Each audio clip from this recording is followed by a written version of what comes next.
On est aujourd'hui le 5 dans le mois de Av. Aujourd'hui c'est l'Aïloula du Harizal, Hari Akadosh, Rabbi Yitzhak Luria Ashkenazi. Ça remonte décédé 1572. Donc il y a presque 500 ans en arrière. Et toujours quand on parle de Hari Akadosh, certains tout de suite ils pensent que c'est Kabbalah, c'est profond. Mais il y a des choses que chacun de nous peut faire des efforts. Et comme chacun fait en ce moment, vous vous rappelez pendant ces 3 semaines que le Hari Akadosh, il nous a appris de se mettre tous les après-midi par terre quelques minutes et de s'associer avec le fait que nous on a une maison. Chacun de nous il a carrelage, il a tout ce qu'il faut. Mais Dieu, ça fait 2000 ans, il n'a pas sa maison, elle n'est pas dans nos mains. Donc on s'associe, comme dit la Gemara, très connu dans le traité Ta'anit, page 30.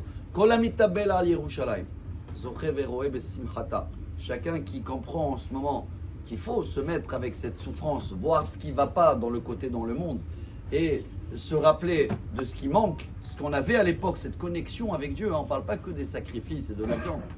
Il y avait une connexion que chacun pouvait avoir, cette vision justement, et de se rapprocher vis-à-vis de Dieu. Chers amis, par contre, vous vous rappelez que là, vendredi après-midi et Shabbat, il n'y a pas de se mettre par terre, et même Shabbat, il n'y a aucun signe de deuil.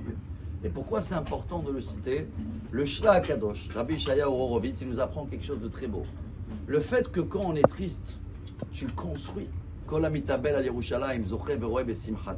Chaque fois qu'on s'associe avec cette tristesse de Dieu, et on ne mange pas de la viande comme en ce moment pendant ces 3 semaines, et on n'écoute pas de la musique, ça veut dire qu'on est en train de construire un des pierres du 3e temple. Shabbat, on a le droit de construire?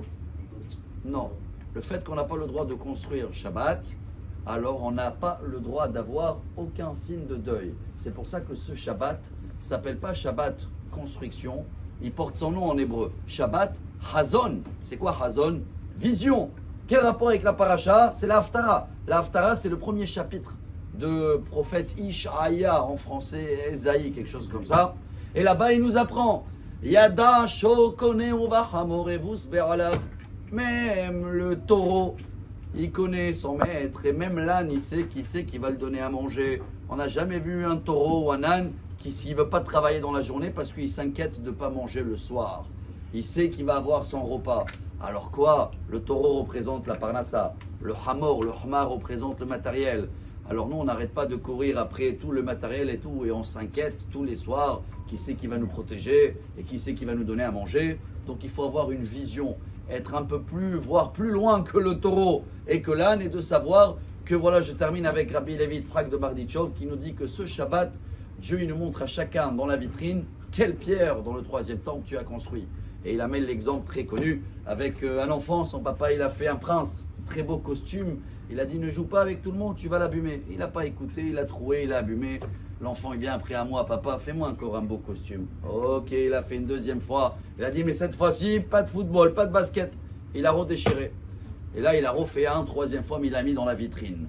Et chaque fois que l'enfant il voulait, il a dit voilà, sois mieux. La vitrine, c'est ce Shabbat, c'est ça la vision. Dieu il nous montre à chacun, voilà quelle pierre tu as construit dans le 3e temple. Bimera, Beyamen ou Amen. Shabbat, Shalom et Besorot Tovot. Amar Rabbi Elazar.